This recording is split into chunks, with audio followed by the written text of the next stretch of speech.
The COVID-19 pandemic created the perfect storm for gambling addictions and for relapse amongst recovering addicts. No one understands this more than one man who began gambling as a child only to end up working in a betting shop, losing an eye-watering £700,000 and pushing away everybody that had ever cared about him. In today's video, we're sharing the story of Matt Blanks and how his crippling addiction ended up costing him almost everything, including his own life. In 1996, Matt Blanks from Southend, England, was just 11 years old when he made his first bet. At the time, he was struggling with the divorce of his parents and used to spend a lot of time with his grandfather, in whom he'd find comfort. Blanks' dad moved in with his grandfather after the split, and Blanks would visit every weekend. He remembers seeing his granddad writing out bets on the horse races, and one day he asked his grandson to choose a horse for him. This was the very first time 11-year-old Blanks had ever placed a bet, and he won, despite the odds being 33-1. As a treat, his grandfather gave him £30, and that was Blanks' first experience of gambling being a reward, and this never left him. With his first experience of gambling being so successful, Blanks was hooked. So his grandfather properly introduced him to gambling, taking him to betting shops, and together they would put bets on the horses. Blanks' grandfather's friends were so impressed with young Blanks, they would give him money to bet. Every weekend, Blanks would assist his grandfather in writing out bets before accompanying him to the betting shop. This quickly made Blanks feel like he was part of something, and he became ever more invested in the game. Several years later, once Blanks had turned 15, he started going to betting shops independently and placing bets on his own. 3 years younger than the UK's minimum legal age for gambling of 18, Blanks says nobody would ask him for ID. It would always be the horses that he would bet on, and nobody ever questioned him or his age. Soon, working in the bookies would become his dream job. At school, while his friends were playing soccer, Blanks was playing cards that his grandfather had taught him for money, under the impression that he was only doing this as a hobby, a bit of fun. But then when he was 17, he inherited a large sum of money from his grandmother Elsie when she passed away, an inheritance of £1,000. She had put the money aside for driving lessons for her grandson, but Blanks ended up blowing it all on a horse at Royal Ascot that he was convinced would win after watching it for an entire year. It seemed as if the horse couldn't be beaten, but alas, he was beaten, right at the finish line. This was a pivotal moment for Blanks. This was the first time he thought he had to make his money back to win back the loss. Despite this setback, once he turned 18, he landed his dream job of working in a betting shop, where he stayed for 16 years.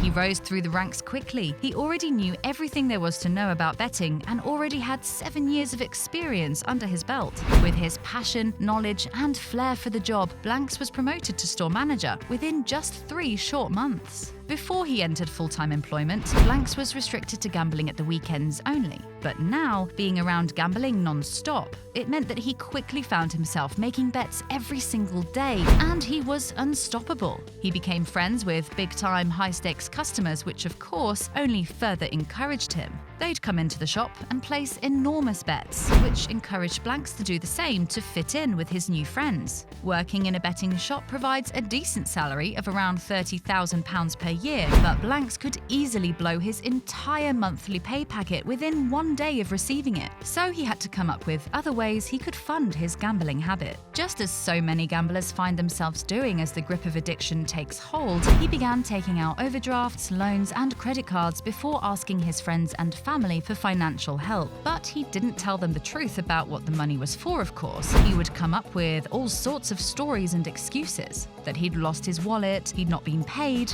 even that he'd been mugged. He tried desperately to try and win back his losses, but it was futile. Just 3 years after he began gambling full-time at the age of 21, he'd racked up tens of thousands of pounds in debt and felt like his life was permanently ruined. One of the only people he told about his problem was his mum, and he'd promised her he would stop gambling, but he couldn't. His gambling just continued unabated. Now he admits that he was manipulating his mum and taking advantage of her health. She would try to bail him out, but he would lose it all again and again on gambling. In 2007, Blanks met a woman, and their friendship quickly blossomed into a relationship, with the pair moving in together just a short year later, furnishing their new home with one of Blank's big wins. They went on to have 2 children together. Although his partner knew about Blanks' love of gambling, she didn't realize the extent of his addiction. They had a joint bank account, but she didn't notice money going missing. This was because Blanks would go to great lengths to ensure she didn't find out, like putting on his uniform and leaving early for work, just so he could intercept the post and the couple's bank statements before she saw them. He hid his phone from her too, so she couldn't see all of the gambling apps he had downloaded. He'd pretend to go to the bathroom, but really he was hiding from her, so he could look at races and place bets. He said that he was constantly chasing that final, life-changing win, always thinking he could one day make back the money that he had lost. Blank says it got so bad she thought he was having an affair. Then the truth finally came out when she managed to see his phone and discovered a pile of bank statements he'd failed to hide. The strain that Blanks' gambling addiction had on the relationship didn't bode well. He would constantly promise to stop gambling, but they were all broken promises. And indeed, by 2016, their relationship finally hit the rocks and she left him, leaving him heartbroken. It was a dark time for Matt. He would work long hours, go home to an empty house, and had debts that were spiraling out of control. And on June 17, 2018, Blanks finally cracked.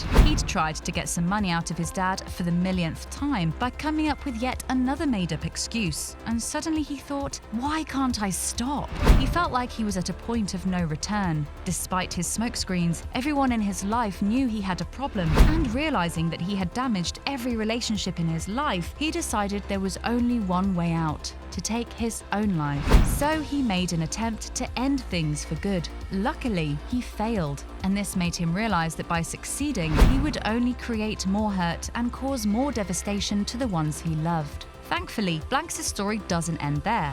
He believes that it was necessary to reach rock bottom so he could turn his life around and work his way back up. But first, he had to confront the source head-on. That same day, he made his very last bet and came clean about his problem to his employer at the independent betting shop in Southend, where he had worked for years. They were supportive and put Blanks in contact with the CEO of Bet No More UK, Frankie Graham. To help Blanks, Graham signed him up for an intensive treatment course for gambling addiction, where Blanks spent 3 grueling months working on overcoming his demons. This consisted of one-on-one sessions with recovering addicts, peer group therapy, and cognitive behavioral therapy. During this time, Blanks worked out that through gambling, he had lost a staggering £700,000 and refused to ever put himself in that position again. He wanted to do something to make a positive impact, to help others in the same position escape the hold that gambling has over them. So once he completed his treatment, he became a volunteer with the same organisation that had helped him turn over a new leaf and get his life back on track,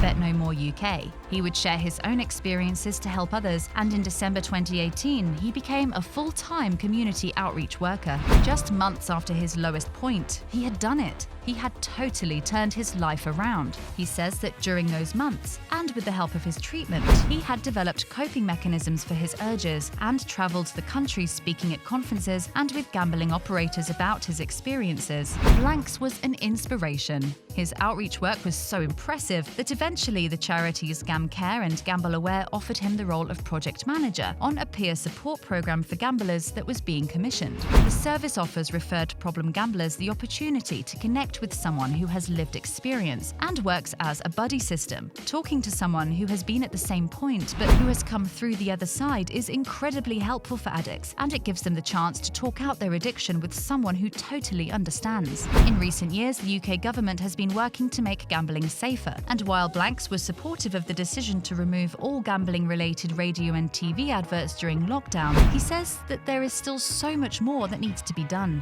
He says that this recent government action is only temporary and won't help eliminate the issue long-term. However, he does recommend that those with a gambling disorder take advantage of free safeguarding measures, like with self-exclusion software GamStop or GamBan that blocks the user from viewing any kind of gambling website. Blanks' parting piece of advice for anyone struggling with a gambling addiction is to talk to someone. He reiterates that there is nothing to be ashamed of, and a problem shared is a problem halved. That does it for this video on the story of Matt Blanks. If you're interested in hearing more stories like this one, then head over to another one of our videos. We'll see you there.